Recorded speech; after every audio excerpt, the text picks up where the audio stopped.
நீங்களா எங்களை வெளில தள்ளுங்க. வெளில தள்ளிட்டு 2014 வெளில போயிட்டு 16 வந்தோம். அப்பவாது 14 பாராளுமன்ற தேர்தல், 16 சட்டமன்ற தேர்தல். பாருங்க, காங்கிரஸ் பொறுத்த வரைக்கும் எந்த மாநிலத்திலையும் சட்டமன்றத்தை பத்தி அவங்க கவலைப்படுறதே கிடையாது. இப்படி பண்ணியே தான் நாடு முழுக்க காங்கிரஸ் ஒண்ணு இல்லாம போயிடுச்சு. புரியுதுங்களா? எங்களுக்கு பாராளுமன்ற தேர்தல் முக்கியம். 29 ராகுல் காந்தியை பிரதமரா உட்கார வைக்கணும். முடிஞ்சா அதுக்கு முன்னாடியே உட்கார வச்சாலும் ஓகே, இல்ல 29 உட்கார வச்சிருங்க. எந்தாவது ஒரு நாள் அந்த பதவியை அடைந்தே தீருவேன்னு அவங்க அப்படியே மும்முரமா இருக்காங்க. இப்ப போயிட்டு வந்தாங்கன்னா அது இன்னும் கன்வீனியன்டா இருக்கும். 29 வேற வழியே கிடையாது.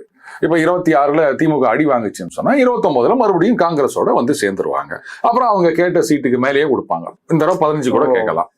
அப்புறம் பாத்தீங்களா, எங்களை கைட்டி விட்டுது திமுக, அதனால தோத்துச்சு. அதனால ஒழுங்கா எல்லாரும் எங்களை விளையாட்டுக்கு சேர்த்துக்காங்க. இல்ல நான் அவங்க ஆட்டத்தை கழிச்சிருவேன். இந்த சில பயிலுவை இப்படிதான் பண்ணுவானுங்க தெரியுமா, என்ன ஆட்டத்துக்கு சேர்த்துலாம் ஆட்டத்தை கழிச்சிருவேன் அப்படின்னு.